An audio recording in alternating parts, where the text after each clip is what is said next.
Olá pessoal, vamos aí começar a nossa aula número 3, dando prosseguimento àquela gravação das aulas, dizendo que só iremos gravar essas 3 aulas, né? Justificando pela exatamente a entrada de alguns colegas nossos, né? Agora recentemente, para que eles não fiquem no prejuízo, a gente então resolveu gravar essas aulas, ok? Mas somente realmente essas 3 aulas, beleza? Então vejamos aí, nessa aula 3, né, nós vamos ter aí, a primeira questão é sobre o Plano Nacional de Educação. Então, do que é que trata esse Plano Nacional de Educação? Como o próprio nome já diz, né, o Plano Nacional de Educação, ele é voltado exatamente para algumas diretrizes que têm a ver com a organização da educação brasileira. O Plano Nacional de Educação ele tem uma característica própria, assim, que ele foi elaborado em 2014, tá aqui a lei, né, que estabeleceu o Plano Nacional de Educação, e ele é dividido da seguinte forma, a gente divide ele em três segmentos. Primeiro, a lei, que é essa lei 13.005, de 2014, as metas, que são 20, e as estratégias, que são 254. Então é isso, bem no geral, que nós precisamos saber sobre o Plano Nacional de Educação. Lei 13.005, de 25 de junho de 2014, metas, que são 20, estratégias, que são 254. Bem, o que é que diz aqui nessa questão, né? São diretrizes do Plano Nacional de Educação. Então, essas diretrizes estão onde? Estão aqui na lei 13.005. Então, nessa lei 13.005, nós vamos encontrar as diretrizes, que está no segundo parágrafo. Então, são diretrizes: erradicação do analfabetismo, melhoria da qualidade da educação, particularização do atendimento escolar, promoção do princípio da gestão autocrática da educação pública, promoção dos princípios de respeito aos direitos humanos, à diversidade e à sustentabilidade socioambiental. Aqui de cara, logo assim, não precisa também ser nem doutor em PNE para sabermos que tem algumas coisas aqui que não se coloca, principalmente aqui, ó, no item 4, gestão autocrática. Então aqui de cara a gente já sabe que não dá para marcar uma questão como essa, né? Não cabe de forma alguma. Mas vamos ver as outras, né? Vamos ver aqui como é que se encaixa os outros itens que está colocado aí. Então vamos lá. Aqui, ó, PNE, 10 anos, né? Ele tem uma vigência de 10 anos, portanto, o PNE que foi aprovado em 2014, ele vai até 2024. E aqui são 20 metas, 254 estratégias, que estão lá divididas, né? Cada meta tem suas estratégias. Isso varia, tem meta que tem 13 estratégias, tem meta que tem 17, tem meta que tem só 7. Então isso vai variando ao longo das 20 metas. Então são 250 estratégias. Aí aqui você tem no artigo 2, né, quais são as diretrizes, erradicação do analfabetismo, que é exatamente o item 1, que está no inciso 1. Item 2, né? Vamos ver aqui, o item 1 que está correto, item 2, melhoria da qualidade da educação, que está no inciso 4, né, do artigo 2 do PNE. Então, o artigo 2 no Plano Nacional de Educação é que trata sobre as diretrizes. Então, o inciso 1 diz, erradicação do analfabetismo, está no item 1 da nossa questão. Melhoria da qualidade da educação, o inciso 4 do artigo 2, que está no item 2, né, da nossa questão. Vamos ver aqui. Aí aqui, ó, o inciso 10, né, promoção dos princípios do respeito aos direitos humanos, a diversidade e a sustentabilidade socioambiental, que está no item 5. Pronto, esses itens são os itens corretos. Inciso 1, inciso 4, inciso 10. Erradicação do analfabetismo, melhoria da qualidade da educação, promoção dos princípios de respeito aos direitos humanos, a diversidade e a sustentabilidade socioambiental. Estão errados. O item 3, que está aí, ele diz, o item 3, particularização, né, ele fala sobre isso, particularização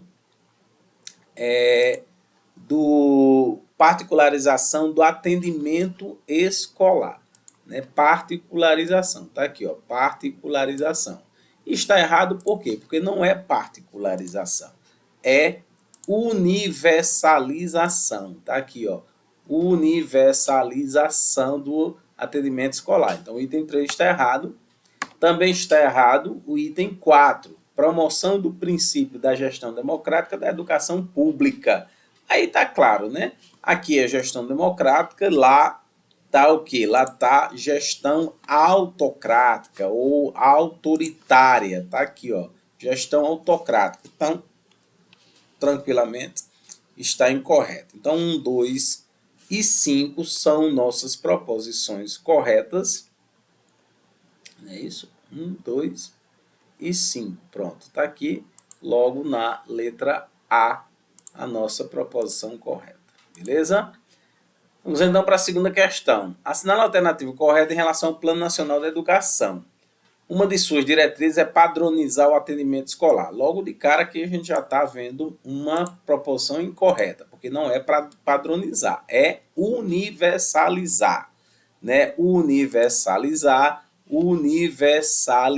não é padronizar, é universalizar, está aqui no inciso 2 do artigo 2 da Lei 13.005, que é a lei que estabelece o plano.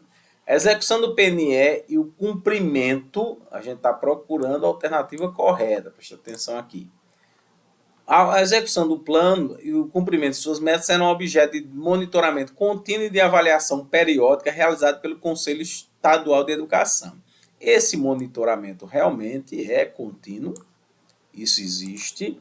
De avaliação periódicas também existe, só que tem uma coisa errada aí na nossa letra B. Tem uma coisa errada aí na letra B. O que é que está errado na letra B? O Plano Nacional da Educação possui vigência de 10 anos. Pronto, aqui nós já temos a alternativa correta, beleza? E aí vem, ó, a letra B está errada. O que é que está errado na letra B? A União promoverá a realização de pelo menos 5 conferências nacionais de educação até o final do decênio, articuladas e coordenadas pelos Fóruns Nacional e Estadual de Educação. Tem alguma coisa errada aí. Isso aqui está correto, né? Fórum Nacional e Estadual de Educação, isso está correto. E o que é que está incorreto, então, né, nessa proposição? O que é que está incorreto na letra D? O que é que está incorreto na letra D? Isso aqui está correto. Vamos lá. Os estados, do Distrito Federal e os municípios deverão elaborar seus correspondentes planos de educação ou adequar os planos já aprovados em lei.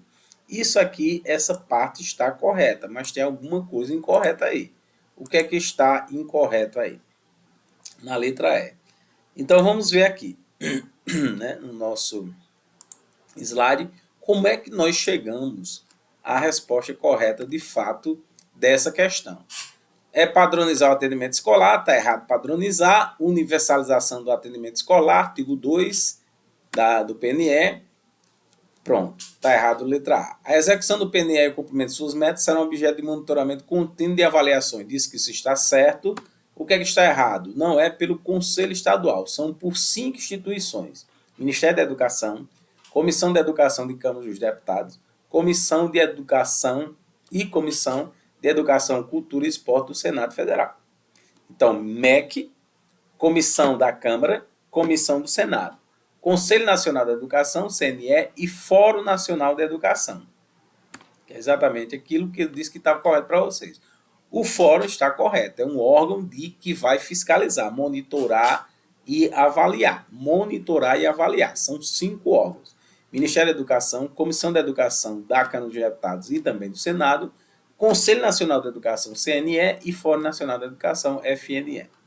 Como eu disse, está correto aqui, né? Artigo 1º diz exatamente isso. É aprovado o Plano de Educação com vigência por 10 anos, a contar da publicação desta lei, que foi em 2014. O que é que está errado aqui na letra D?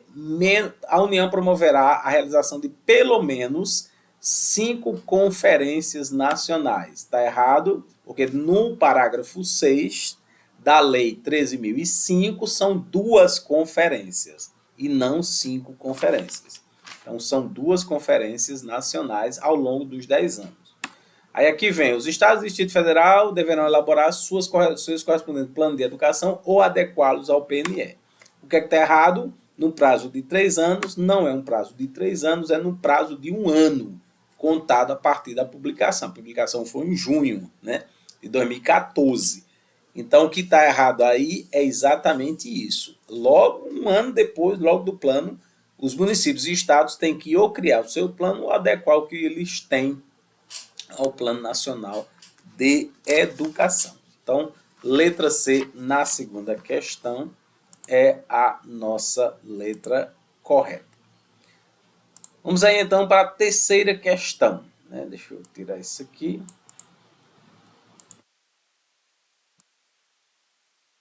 Vamos então aí para nossa terceira questão. A execução do Plano Nacional de Educação e o cumprimento de suas metas serão objeto de monitoramento contínuo e de avaliações periódicas. Veja só que essa banca aqui, a AMOS, se você tem uma banca da Fundatec 2022, a AMOS 2022, vejam só que essas bancas trabalham com PNE, né? Então é uma coisa muito corriqueira hoje nas bancas.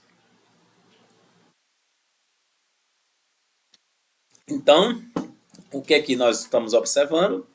Que essa banca também está preocupada com a questão do monitoramento e avaliação, ou seja, o que está mais em evidência são o artigo 2º, né, que está em evidência, o artigo 6, o artigo 8, é o que está muito em evidência no Plano Nacional de Educação, da lei, né, da Lei 13.005 de 2014. As outras coisas são o quê? Metas e como é que você vai atingir essas metas através das estratégias. Então, vamos lá. Exceto, então está dizendo aqui, desses aqui que estão embaixo, Comissão de Educação da Câmara e do Senado, Ministério da Educação, Câmara Especial do Fundeb, Conselho Nacional de Educação, qual desses são responsáveis por esse monitoramento e avaliação? Simples, né? Nós já vimos, né? Mas vou só mostrar aqui de novo, de uma forma bem mais didática, né? Aqui, para nós percebermos que o monitoramento e avaliação está aqui no artigo 5º, né? O artigo 5º, que especificamente trata sobre essa questão do monitoramento e da avaliação. Então está aqui, Ministério da Educação, Comissão da Educação da Câmara dos Deputados e do Senado, né? Para ser mais breve, né? Comissão da Educação da Câmara dos Deputados, Comissão da Educação, Cultura e Esporte do Senado, Conselho Nacional da Educação e Fórum Nacional da Educação. 4 instituições que são responsáveis pelo monitoramento e avaliação. Portanto, isso que está colocado aqui na questão, tem uma questão aí errada, uma proposição que é exatamente essa aqui, que fala sobre o Fundeb. Não tem nada a ver isso com o monitoramento e avaliação. Vamos aqui, sobre as tendências pedagógicas, uma questãozinha sobre tendências pedagógicas de novo, né? Está pegando muita gente, relacione a coluna. Primeira coisa que nós vamos observar. Tradicional, renovada, tecnicista, essas 3 aqui já são o quê? Fazem parte da tendência liberal. Tendência liberal. Aqui a renovada que se divide em diretiva e não diretiva. Aqui, a libertadora e crítico social dos conteúdos, essas são tendências, são correntes ligadas à tendência progressista. Pronto, a gente começa respondendo esse tipo de questão sobre tendências, identificando logo o que é mais amplo, né? O que é mais amplo? Tendência. Então, você tem aqui as correntes, né? Então, essas correntes fazem parte de que tendência? O primeiro grupo da liberal, o segundo grupo da progressista. Beleza. Então, vamos aqui, Para responder essas questões, nós temos alguns mecanismos. Os mecanismos são quais? São, assim, as palavras-chave que marcam cada questão. Ora, educação, vamos aqui, ó, o primeiro item aqui, né? A educação escolar assume o propósito de levar o aluno a aprender e construir conhecimento. É, bem, mas aqui tem uma coisa interessante: aprender e construir conhecimento. Ora, você veja que aqui não tem avaliar, refletir, criticar, desenvolver um sentimento crítico. Não tem. Então, logo aqui a gente já sabe que o primeiro parênteses ele vai ser da tendência liberal. Vamos ver qual é. O papel da educação é conscientizar para transformar a realidade e os conteúdos são extraídos da prática social do aluno. Uma palavrinha-chave: transformar a realidade. Quem é que fala em transformar a realidade? Né? A corrente. Quais são as correntes que falam em transformar a realidade? São as correntes progressistas. São elas que tratam sobre essa questão de transformar a realidade. As tendências liberais, elas são reprodutoras da sociedade capitalista. Elas reproduzem. A educação é como se fosse reprodutora dessa sociedade. Ou seja, manter essa sociedade criando indivíduos para servi-la. A progressista não. Vai ver o mundo, entender a realidade, desenvolver um sentimento crítico e transformar, ou tentar pelo menos transformar essa realidade. Então a gente já sabe que o segundo parêntese ou é 4 ou é 5, o primeiro parêntese ou é 1, 2 ou 3. Enfatiza a profissionalização e modela, aí aqui já está, modela o indivíduo. Pronto, modela o indivíduo para integrá-lo ao modelo social vigente. Qual o modelo social vigente? O capitalismo. Então a gente já sabe aqui que esse parênteses aqui faz referência a 1, 2 ou 3, ou seja, é liberal. A escola tem a tarefa de garantir a apropriação crítica do conhecimento. A apropriação crítica do conhecimento, portanto, é progressista. Científica e universal, tornando-se uma arma de luta. Outra palavrinha-chave. Essas são as palavras-chave, gente. Ok? Então, aí eu já sei que pode ser 4 ou 5. Então, tem que definir se o segundo parênteses é 4 ou é 5. O segundo parênteses, o quarto parágrafo, o quarto parênteses, se ele é 4 ou é 5 somente. Pronto, que aí eu já estou tranquilo. Tem objetivo de transmissão dos padrões, transmissão dos padrões vigentes da sociedade capitalista, das normas e dos modelos dominantes, capitalista, portanto, modelo social vigente, normas e modelos dominantes, modela o indivíduo, aprender e construir conhecimentos considerando as fases do seu desenvolvimento. Cuidado nisso aqui, que isso parece bem progressista, mas isso é bastante conservador. Então, aqui logo de cara, para identificarmos aqui, essa que está ligada à profissionalização, a gente já sabe, né? Profissionalização é tecnicista. Então, aqui nesse terceiro parágrafo, eu vou colocar o quê? Eu vou colocar o meu 3, né? Tecnicista. Beleza, já é 3. A1, gente, quando diz aprender e construir conhecimento, considerando as fases do seu desenvolvimento, isso aqui está levando em consideração o educando, está focando no educando. Então, quem é que foca no educando dentro da tendência liberal? Qual é a corrente que foca no educando? É a renovada. Então, diretiva. Beleza, já matei. Estou vendo que vocês estão vendo que eu estou só indo na liberal, né? Transmissão dos padrões, normas e modelos dominantes, logicamente que é a tradicional. Então, a tradicional está lá no 1, né? 1. Então, isso aqui não é 1, isso aqui é 2. Isso aqui é 2. Pronto. Aí, veja só. Aí, aqui nós sobramos transformar a realidade, apropriação crítica do conhecimento.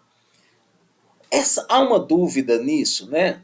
Mas vejam só. Como é que eu vou sair de libertadora para crítico social? É conscientizar para a transformação da realidade. É isso aqui. Os conteúdos são extraídos da prática social e cotidiana dos alunos. É o que Paulo Freire diz. É a questão dos temas geradores. É o próprio educando, aquele que vai ser alfabetizado, segundo Paulo Freire, que vai, a partir da sua realidade enquanto trabalhador, enquanto mulher doméstica, enquanto mãe, enquanto pai, da sua própria realidade, o conteúdo é extraído dessa realidade. Essa é a diferença para a crítica social dos conteúdos. você não tem conteúdo em lugar nenhum. Você vai criando, inventando, construindo esses conteúdos até através dos temas geradores. Então, já aqui eu já sei que é Paulo Freire. E por a crítica social dos conteúdos, o que é que ele diz? Eles não abandonam, eles não jogam fora. Essa é a crítica de Saviano a Libânio, porque você pega o conteúdo que está colocado, que está dado, né, pelo sistema escolar, só que você não joga ele fora. O que você vai fazer? Você vai tentar aprender esse conhecimento, esse conteúdo que está colocado, e a partir daí você vai fazer uma avaliação crítica sobre esse conhecimento. Por exemplo, por que os negros aparecem tão pouco nos livros de história e nos livros? Por que as mulheres são tão invisibilizadas? Elas não aparecem. Então, começa a surgir uma série de questionamentos a partir daí. Então, nós temos aqui o quê? Nós temos 2, 4, 3, 5, 1. 2, 4, 3, 5, 1. Portanto, nós temos aqui a letra E. Beleza? Vamos aqui para a quinta questão, né? Deixa eu ver aqui o que é que nós colocamos aqui no nosso slide, né? Só falando sobre isso, né? Aqui, de novo, eu volto para vocês a repetir essa questão. Veja só aqui, chamar a atenção para esse quinto aqui, ó. Progressista e crítica social dos conteúdos. A escola prepara os alunos para o mundo adulto e suas contradições para que eles transformem essa realidade. A difusão dos conteúdos escolares é tarefa primordial da escola. Esse conteúdo deve ser vivos, concretos e indissociáveis da realidade humana. Ou seja, porque a proposta da crítica social dos conteúdos é o quê? É exatamente fazer a interpretação dos conteúdos. Ok? Para transformar, sempre essa ideia de transformar. Aqui tem a tendência liberal renovada progressiva, né, como é que ela funciona. Nessa ideia aqui, principalmente, ó, experiência, pesquisa e métodos para a solução de problemas, adequar as necessidades individuais ao meio social, é isso que coloca ela como liberal, né? Adequar as necessidades individuais ao meio social. Parte das experiências vividas pelos alunos frente a situações e problemas, isso é o que faz com que as pessoas confundam a progressiva com a libertadora. A não diretiva tem uma palavra mágica aqui, ó, facilitação da aprendizagem, busca do conhecimento pelos próprios alunos, aprender e modificar as percepções da realidade, mas aqui tem, ó, questões psicológicas mais importantes do que conteúdos. Então essa não diretiva que ela está muito focada nessa questão da psicologia. Ok? Então vamos para a próxima questão, que é a sexta questão. Vamos ver aqui o que é que ela está tratando. Bem, na sexta questão, sobre a abordagem sociocultural do processo de ensino-aprendizagem. A palavra, assim, não está... Isso aqui é uma questão sobre tendência. Só que não está falando aí sobre tendência liberal ou progressista, nem está tratando sobre as correntes. Então, isso nos deixa em dúvida. Mas o que é sociocultural? No processo de ensino de aprendizagem, podemos afirmar que o homem é consequência das influências ou forças existentes no meio ambiente, isso levaria muita gente a marcar essa letra A. O mundo é uma realidade transmitida pelo processo de educação, família e igreja, outra coisa que nos levaria a errar a questão. A educação implica a aquisição de novos comportamentos e ou modificações dos já existentes. É uma abordagem iteracionista com ênfase no sujeito como elaborador e criador do conhecimento. Então, vamos ver isso, né? É uma questão bastante difícil, né? Porque você tem aí algumas proposições que podem nos confundir, né? Mas é questão difícil, não é fácil essa questão. Então vamos aqui falar um pouco sobre essa abordagem, né, sociocultural. Primeiro, ela está ligada a Paulo Freire. Quando a gente diz isso, então já ficou fácil para responder. Outra coisa aqui importante, o homem é sujeito da sua própria história. Que é isso que o Freire diz, né? O Freire coloca algumas frases que são importantes, como por exemplo, o homem ele diz que a educação tem que ser política, a educação tem que ser significativa para que as pessoas realmente aprendam. É importante. Aí tem aqui outra coisa, a interação entre o sujeito e o objeto do conhecimento, ou seja, aquilo que ele está estudando, ele realmente tem que estar com contato com aquilo, por exemplo, um pedreiro, então ele tem que aprender, ele vai ser alfabetizado a partir de quê? A partir dos elementos do cotidiano dele, pá, enxada, cimento, areia. Então ele é alfabetizado a partir desses elementos que estão mais próximos dele. Procura desmitificar o que questionar junto com a educação A sua cultura é a cultura dominante, que é exatamente o aspecto crítico, né, dessa linha de pensamento do Freire. Né? Você não vai só, você precisa entender a realidade e contestar essa realidade, né? Porque eu sou, o meu patrão anda de Hilux, né? Tem um jet ski, tem helicóptero, tem iate, e eu ando de bicicleta Monarch, né? Então, alguma coisa está errada. E eu é quem trabalho, sou, me mato, e ele é quem vive do bom e do milhão. Então, isso é um questionamento.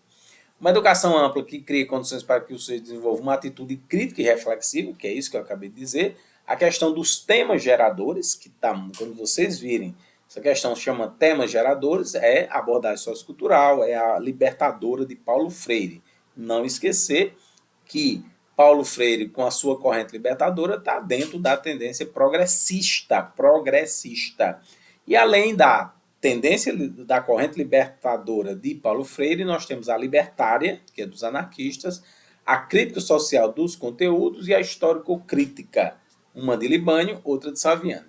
Relação entre o professor e o aluno deve ser horizontal, mas isso também lá tem na renovada também isso.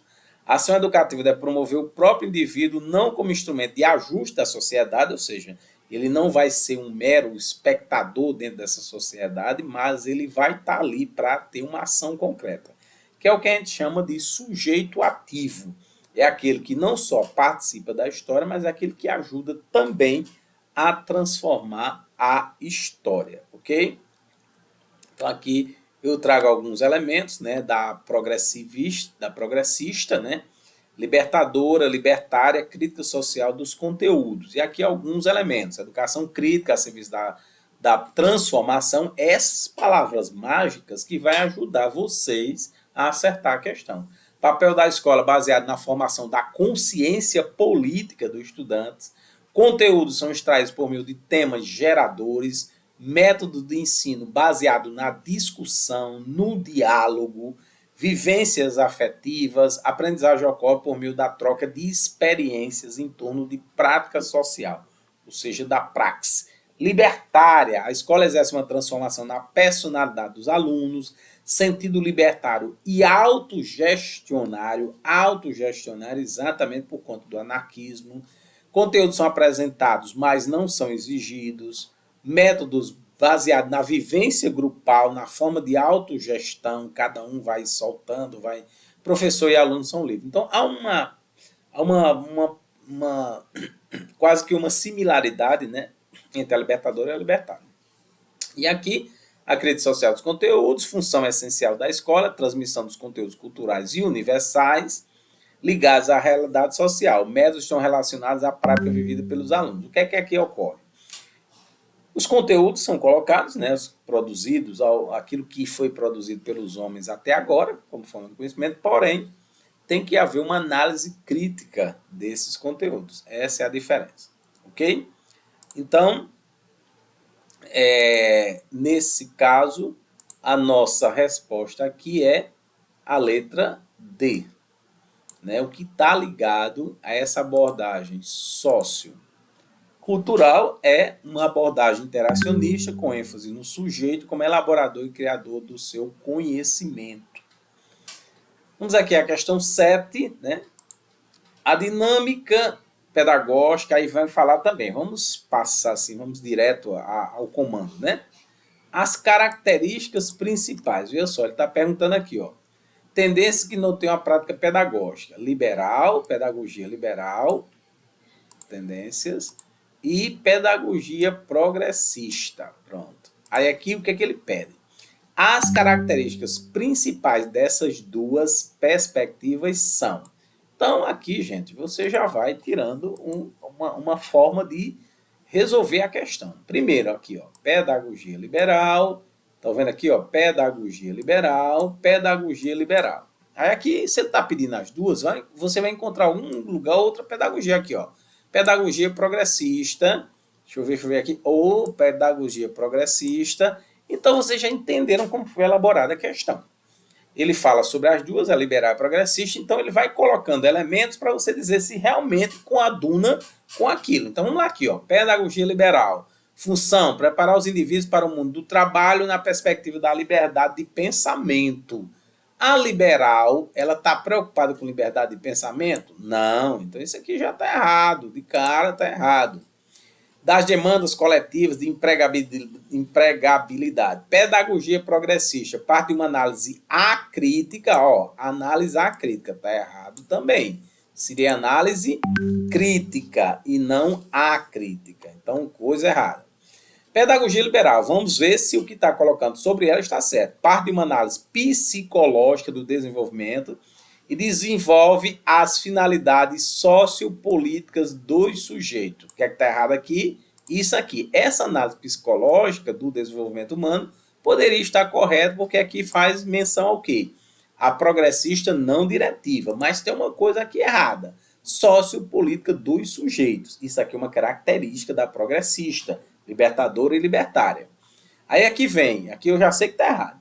Parte de uma análise sociopolítica das realidades sociais e sustenta as finalidades psicológicas da educação. Pronto, aqui está errado essa informação com relação à progressista.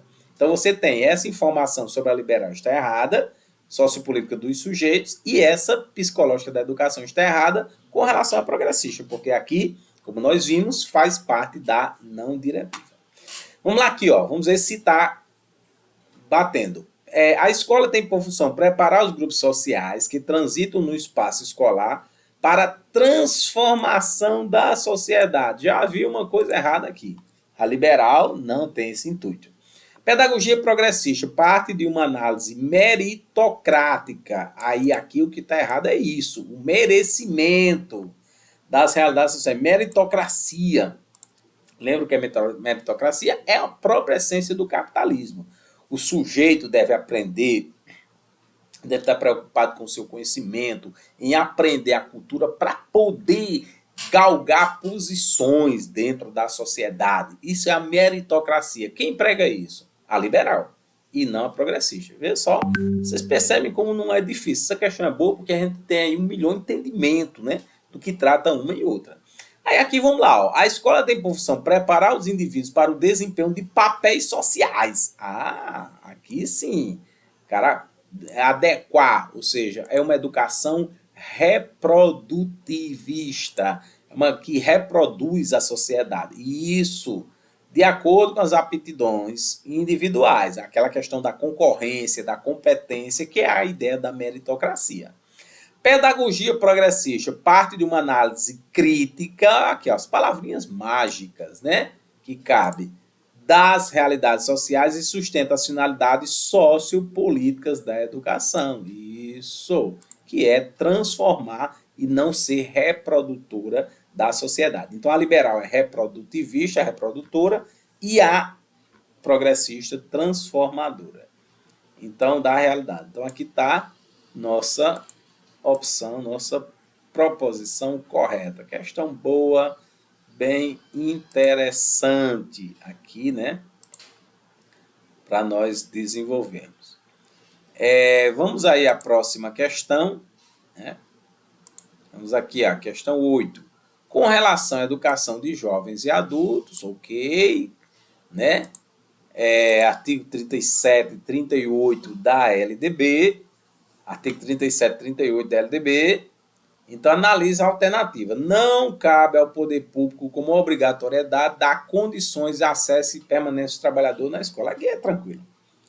Ninguém ia marcar isso como certo, né? Não cabe ao poder público, né? É dever do Estado garantir acesso e permanência às pessoas, à escola, às pessoas que não tiveram a oportunidade na idade própria. Está lá colocado. Isso tanto está no artigo 4 como está no artigo 37, né? Os sistemas de ensino assegurarão aos jovens e adultos que não puderem efetuar os estudos na idade regular, mediante taxa de baixo custo, oportunidades educacionais. A educação de jovens e adultos será destinada àqueles que não tiveram acesso ou continuidade de estudo nos ensinos fundamental e médio na idade própria e constituirá instrumento para a educação e aprendizagem ao longo da vida. Essa segunda frase ela está incorreta, mas por que será que ela está incorreta? A terceira frase está totalmente correta. Nós vamos ver que isso aqui está no próprio artigo, no próprio caput do artigo lá. Ainda não há legislação que assegure a educação de jovens e adultos. Aqui eu já sei que está errado, certo? Então nós vamos aqui entender que só a terceira está correta. Mas por que a segunda está incorreta? A primeira está muito claro, a segunda tem alguma coisa aí que nos deixa em dúvida, e a quarta, lógico, não há, é praticamente a mesma coisa. Não cabe ao poder público, não há legislação que assegure, né, essa educação de jovens e adultos. Então vamos ver aqui, nós temos um slide bem legal aqui, ó. Primeira coisa que é importante para vocês. Educação de jovens e adultos é uma modalidade de ensino.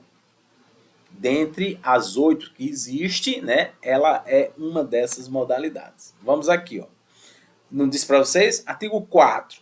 É dever do Estado com a educação pública, acesso público e gratuito, tá aqui, ó, aos ensinos fundamental e médio para todos os que não concluíram na idade própria. E veja só que isso é de 2013, né? Uma garantia da Lei 12.796 de 2013. Está aí no artigo 4.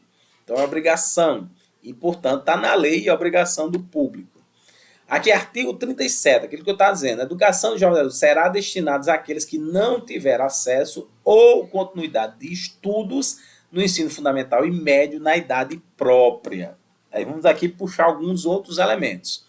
Assegurarão gratuitamente, veja só que a palavra, ó, acesso público e gratuito, e ela se repete de novo aqui no parágrafo 1º do artigo 37. Ela está aqui no inciso 4 do artigo 4 da LDB e ela se repete de novo no parágrafo 1º do artigo 37. Ensino gratuito aos jovens e adultos que não puderam efetuar os estudos na idade regular. Oportunidades educacionais apropriadas. Vamos aqui para o parágrafo 2 do artigo 37. Lembrem, educação de jovens e adultos, LDB, artigo 37 e 38. O poder público viabilizará e estimulará o acesso e a permanência do trabalhador. Aqui tem uma coisa interessante, aqui ele diz assim, ó, acesso público gratuito aos ensinos fundamental e médio para todos os que não concluíram na idade própria, né? Educação escolar pública. Porque às vezes você confunde, porque aqui tem uma outra linguagem, mas é a mesma coisa. O poder público viabilizará e estimulará o acesso e a permanência do trabalhador na escola. Só que aqui tem dizendo, mediante ações integradas e complementares entre si. Porque aqui ele está dizendo, ele está acrescentando alguma coisa a mais. Essa educação de jovens e adultos é para o trabalhador, ele tem que garantir esse acesso e permanência, mas ele está dizendo aqui, ações integradas e complementares. O que seria isso? Material didático, metodologia adequada. Então, isso seria, ou seja, a meta é garantir vagas e isso seria como se fosse uma espécie de ações. Que ações nós vamos fazer para garantir esse acesso e essa permanência? Então, são isso, metodologia, condições adequadas para que ele estude de fato, o que é que material didático adequado, é isso que ele está colocando aí agora. E no parágrafo 3º do artigo 37, educação de jovens e adultos deverá articular-se preferencialmente com a educação profissional, na forma do regulamento. Ok? Aí vamos para o artigo 38, 37, 38. Porque os jovens e adultos, eles terão a oportunidade de concluir seus ensinos. Mas vejam só, quem é que pode frequentar a educação de jovens e adultos? Para concluir seu ensino fundamental, pessoas que tenham acima de 15 anos. E para dar continuidade e concluir seu ensino médio, pessoas que têm acima de 18 anos. Que entenderam, né? Então, para dar continuidade ou concluir o ensino fundamental, pessoas acima de 15 anos. Para dar continuidade ou concluir o ensino médio, pessoas acima de 18 anos, né? Ok, beleza. Só que isso não tira do Estado a obrigação também de oferecer outras formas de conclusão do ensino fundamental e médio, que é isso que ele fala no artigo 38. Os sistemas de ensino manterão cursos e exames supletivos, que é exatamente porque se a pessoa também não consegue estar no ensino regular da EJA, ele tem outra possibilidade. de concluir, através dos exames supletivos. Então, isso não deixa de existir, isso continua existindo, porque há uma diferença. A EJA você tem que frequentar, por exemplo, ciclo 3 e 4. O ciclo 3 é sexto e sétimo ano, o ciclo 4 é oitavo e nono ano. O ciclo 5 é primeira e segunda série do ensino médio e o ciclo 6, terceira série do ensino médio. É assim que funciona. Então, funciona em ciclos. Então, mas às vezes a pessoa não pode frequentar. O que é que acontece? Aquela pessoa que tem interesse de concluir, ele vai para o supletivo ou então para o INSEJA, que é outra forma de conclusão para as pessoas que não tiveram oportunidade, ok? Então, vejamos aqui, né, a nossa questão correta, né? Então tá aqui, assegurarão jovens, então aqui taxa de baixo custo, o que está errado é isso aqui, o que é gratuito e não taxa de baixo custo. Ele não paga nada. Portanto, somente a terceira está correta. Letra B de bola. Vamos aqui para a questão 9, né? Questão 9, resolução do Conselho Nacional da Educação. Veja só que é uma resolução nova, né? De 2021, Conselho Nacional da Educação. Uma coisa que vocês precisam aprender. Só quem pode mudar currículo é o Conselho Nacional da Educação. Se vocês encontrarem alguma coisa, o Legislativo aprovou a mudança do currículo do ensino médio, colocando isso e isso. Isso já está errado de cara. Porque só quem pode mudar currículo é o Conselho Nacional da Educação. Okay? Isso é uma dica importante. Aqui ele está falando, operacional para a educação de jovens e adultos. É o mesmo assunto. Estabelecendo como uma de suas diretrizes a educação, a aprendizagem ao longo. Isso aqui é uma diretriz, tá vendo? Uma diretriz que saiu dessa resolução. A resolução definiu isso, que é educação e aprendizagem ao longo da vida. Ao longo da vida, ou seja, que sirva para a vida toda. Privilegia o aprendizado trazido pelos estudantes em detrimento, quem não sabe o que é essa palavra já vai ficar em maus lençóis. Em detrimento das aprendizagens propostas pela escola. Busca destituir as aprendizagens, aqui tem um monte de verbozinhos, né, que a gente precisa estar atento. Já engendradas, outra palavrinha, que a gente precisa estar atento, pelos estudantes por meio do conhecimento produzido na escola. Propõe o enxugamento do currículo do ensino regular para incorporar os conhecimentos trazidos pelos estudantes. Visa oportunizar acesso à aprendizagem não formais e informais, além das formais. Então, vocês percebam aqui, a saída da questão é pelos verbos. Em detrimento, que é em detrimento? Em prejuízo. Então, a letra A está totalmente errada. Privilegia o aprendizado trazido pelo estudante. Isso deve ser privilegiado, sim. Só que ele está dizendo aqui, em detrimento das aprendizagens propostas pela escola. Ou seja, em prejuízo ou desconsiderando as aprendizagens propostas pela escola. A letra B, ela faz o inverso. Ela diz, destituir as aprendizagens já engendradas pelos alunos, ou seja, destituir as aprendizagens trazidas pelos alunos, ou seja, vai desconsiderar por meio do conhecimento produzido na escola, ou seja, o que ele traz não vale, a escola é quem vai dar o conhecimento que realmente ele precisa. Então, a letra B seria o contrário da letra A. Na letra A, coloca o aprendizado do estudante acima do da escola. Na letra B, o da escola acima do estudante. Propõe enxugamento do currículo. Não propõe enxugamento do currículo. Propõe adequação às necessidades. O currículo será adequado às necessidades. Então, portanto, nossa letra D, né? Vejam só que não era uma questão difícil, é só uma questão de parar um pouco e pensar. Visa oportunizar acesso às aprendizagens não formais e informais, além das formais. Vamos aqui para a questão 10, né? Artigo 58. O artigo 58 da LDB trata sobre o quê? Educação especial. Artigo 58, 59, educação especial. Aí aqui, gente, ele está querendo saber o que é educação especial. Aqui, ó, entende-se por educação especial. Entende-se por educação especial. Entende-se por educação especial. Entende-se por educação especial. Ponto. O que é educação especial? Vamos aqui o que é que diz o artigo 58. Vou diretamente para ele, né? Então, nesse artigo 58, inclusive, ele vai dizer o público-alvo, né? Ele vai dizer o que é educação, né? Aqui só... Pronto, 58. Entende-se por educação especial. Para essa lei, EDB, a modalidade de educação escolar é uma modalidade é uma das, né? Já é uma, educação especial outra, oferecida preferencialmente na rede regular de ensino. Ponto. Aí ele diz, ó, modalidade de ensino oferecida preferencialmente, nem prioritariamente, nem obrigatoriamente, preferencialmente. Nem prioritariamente, nem obrigatoriamente, preferencialmente na rede regular de ensino, ok? Aí ele tem para quem? Para os educandos. Aí aqui ele vai dizer o público-alvo.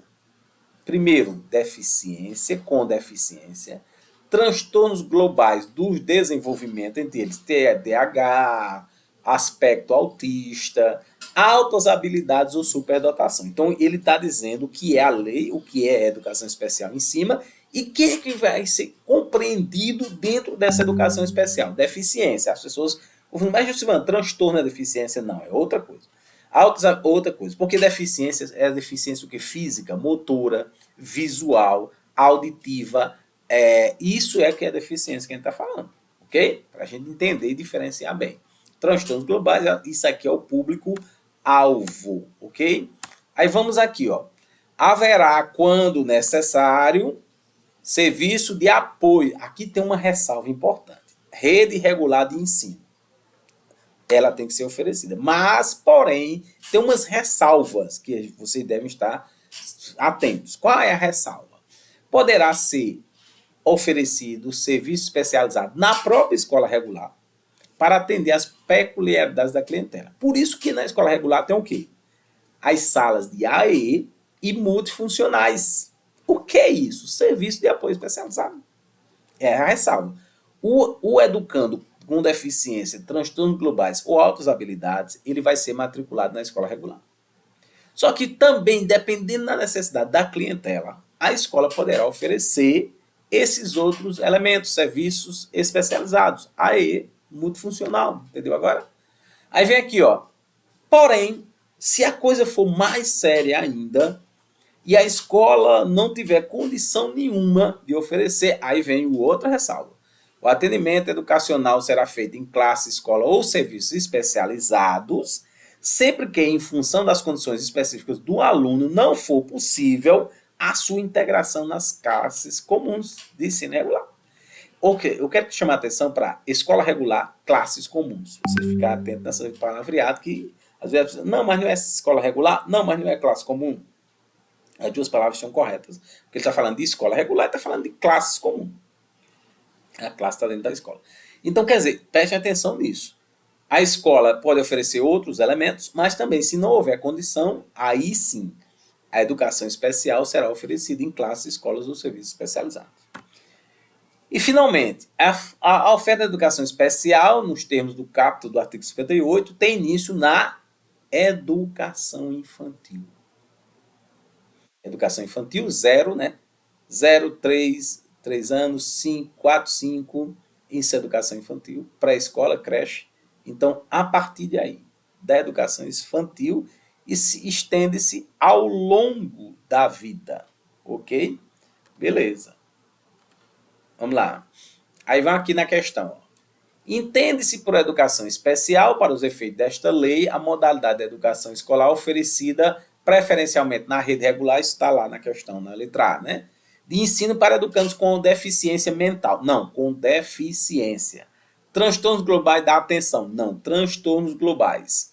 E altas habilidades super... Então, essas especificidades aqui não aparecem. É deficiência e transtornos globais. Aí vem aqui a 2. Entende por educação especial? Vamos aqui. A modalidade de educação, não há dúvida. Oferecida preferencialmente na rede especializada. Não, na rede regular de ensino. Aí vem para educandos com deficiência, transtornos globais e altas habilidades. Certo? Isso aí é o público-alvo. Outra questão errada, a letra D. por educação, modalidade de educação, certo, na rede regular, certo, para educandos com deficiência física, deficiência, não há a especificação. E a certa, aqui, entende-se por educação especial para os efeitos dessa lei, a modalidade de educação escolar oferecida preferencialmente na rede regular de ensino para educandos com deficiência, transtornos globais do desenvolvimento e altas habilidades, corretíssimo, tal qual está aqui no artigo 58 da LDB. Beleza?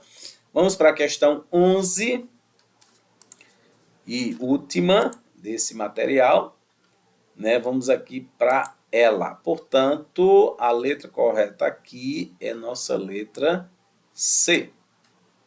Beleza? Marcada.